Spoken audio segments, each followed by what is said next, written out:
Saying like I made my first $1 million. I went broke probably the first year. You feel what I'm saying? But I was able to learn from that, and that's what made me better financially. You know what I'm saying? That's what helped me grow and show other people around, because I had a bunch of liabilities around. I had to show other people how to get some money too. I think in order to be a good leader and be a good man, you have to be able to listen. You got to be able to follow. You got to be able to hold yourself accountable for every single decision you make. You're not afraid to correct yourself when you're wrong. You're not afraid to apologize when you're wrong. You feel what I'm saying? You can't be selfish. It's no big I's and little U's. I learned that early on, you know, and like I done took pay cuts. I done did this and took less money just to make sure, all right, I'm finna put him in a better position. This is my homie. My strengths might be your weaknesses and your strengths might be my weaknesses. You know what I'm saying? And we're understanding that we gotta know that we not perfect. You know what I'm saying? I gotta know I'm not the strongest, I'm not the smartest, I'm not the richest, I'm not any of this. You know what I'm saying? I'm just the best version of myself. That's what being a man is. Confidence. Clap it up for that.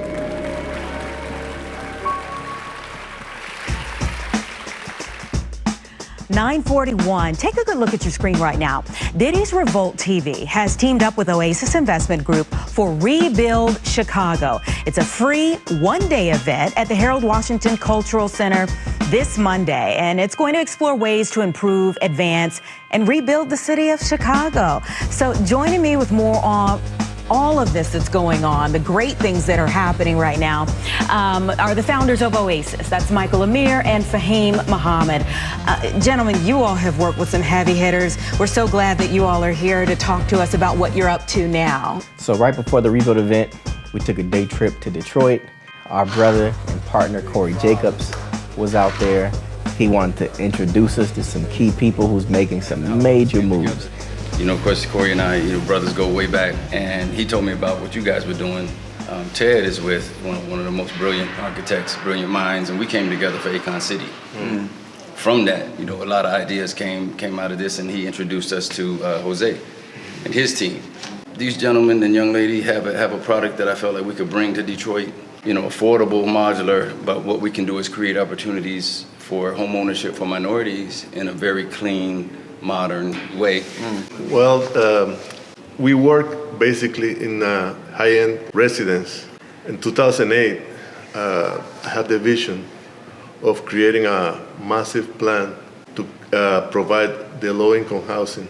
That plant will create a lot of jobs. It will be like around 1,200 direct jobs and like 15,000 indirect jobs. And we would like to do it here in Detroit. When we build those communities away from the city, we would like to provide also with the mortgage electric cars so they can move their jobs. It's a comprehensive plan. The goal is if you make $15 an hour, you can afford this house, and only one person has to work. Wow. So he has a bigger idea about even having community kitchens so the nutrition's better. So it's a big global vision. We also want to make it design-wise look interesting, because low-income housing is almost a trickle-up theory. So we go to the poorest people in society, and we build sustainable houses that change the world. Because we were talking about the architecture. Yeah. If you look around, most of the buildings look the same from 500 years ago. Yeah. The cars, the technology's all advanced, but the architecture hasn't. So these are some of our first sketches. We're actually doing a project together in Ivory Coast with Brandon and Corey.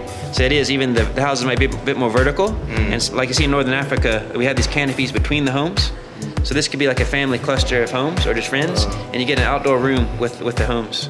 So this is kind of like what that starts to become. So you keep the garden lands that absorbs the rain and the snow. You get these kind of shared communities. And there's some more simple ones that are single family, and with their system you can actually cantilever. So once again, like you see in Libya and some of the countries, these guys start to come together and form like kind of community walkways, and it's about integrating the houses together. They're not just going to be on plots beside each other. They start to interact with each other. So that's kind of what that guy starts to become. So it's really about creating low-income housing, but something beautiful. It's beautiful. I can tell, this idea was birthed out of love. You have a love for people to live better, to even come up with these ideas. A lot of times when you think about community, people just think about homes, but you have to address quality of life, and I think that's what this program does. When you start talking about providing vehicles, providing nutrition, you're addressing their quality of life. And I think to even incorporate that into their salary, being able to cover it, watching our parents grow up, they were always in survival mode. So when you're in survival, you can't thrive. You can't think creatively.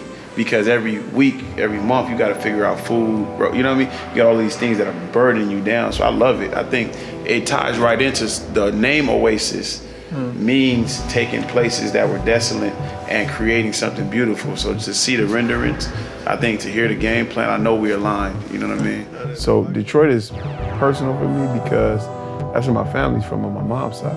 I always grew up going into Detroit. Now this is like early 90s. I would always hear stories from all my uncles and my mother about Detroit and particularly Black Bottom Detroit.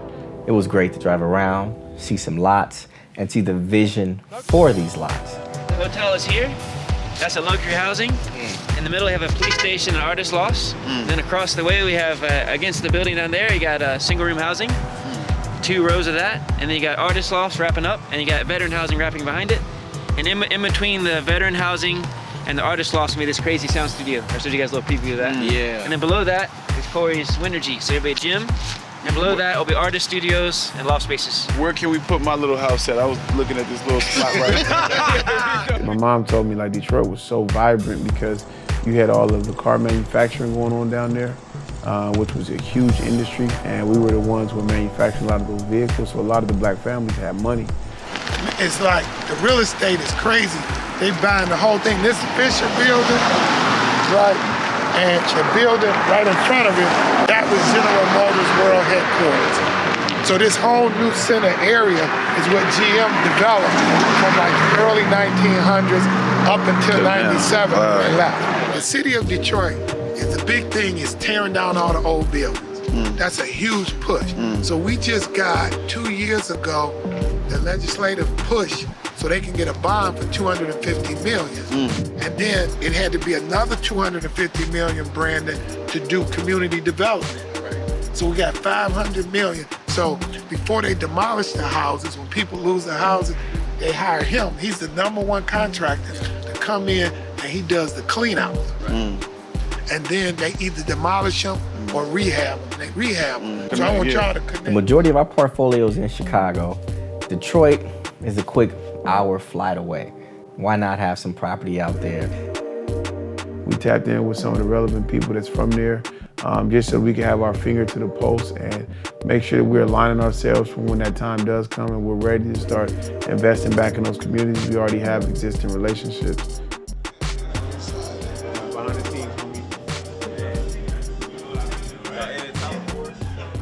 I got some gloves or something. Yeah, it's no joke right here. I don't know why I'm doubled up. I got another one. I'm getting off the plane. You know when you walking straight and the captain right there, you make the left. Well, the captain said bye to me. I said bye and I saw it. It was like. I love when you have a chance to just connect with the team. You know what I mean? Like especially before we're getting ready to go out and do something.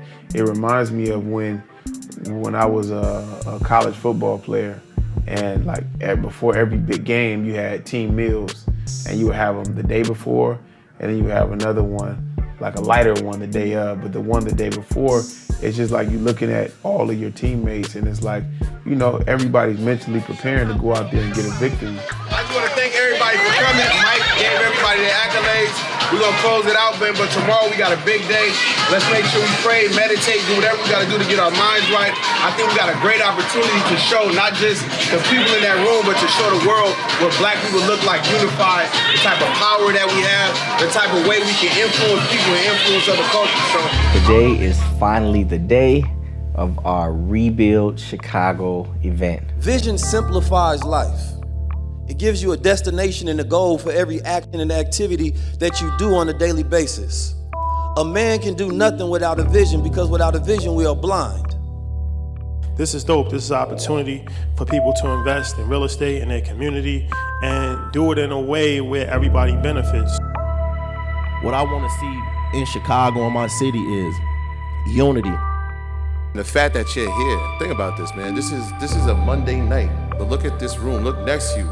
This is powerful, y'all. Clap it up for yourselves. This is real stuff.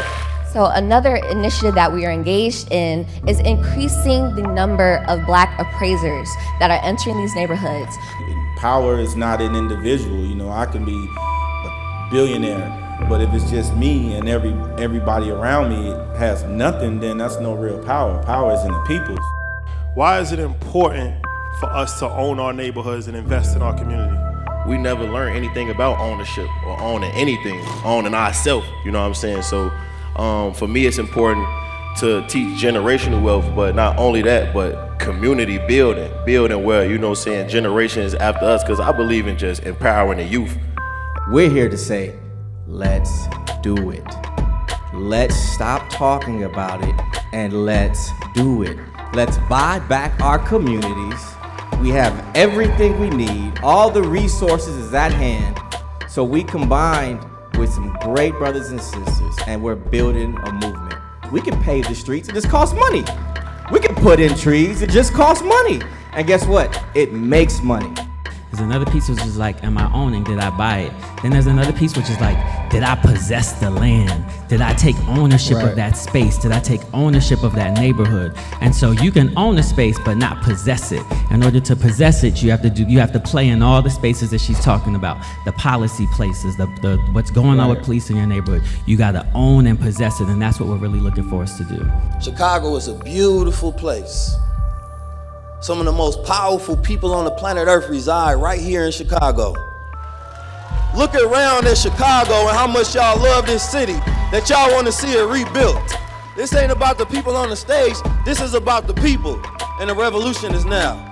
The point of this event is to get the community involved. It's going to take more than one person or a few people to make a real change in our community. It's going to take all of us. So this is exciting. Man, real quick, Mike Rashid came in the building. Mike Rashid. Man, straight off the plane, straight off the plane. He had to hit the gym. Straight off the plane. Man. He went to the gym first. See, these are all brothers from different walks of life, but we're united on the cause of rebuilding our communities. Different entrepreneurs, different businesses, but when we met with brothers, they all got the idea of, man, whatever I'm doing, let's buy the block. Let's really buy the block. And OASIS is that vehicle that everybody can be a part of. We'll talk about that a little later, that you all can invest tonight if you want to. We want to educate you first, but we want to actually move and do some actions.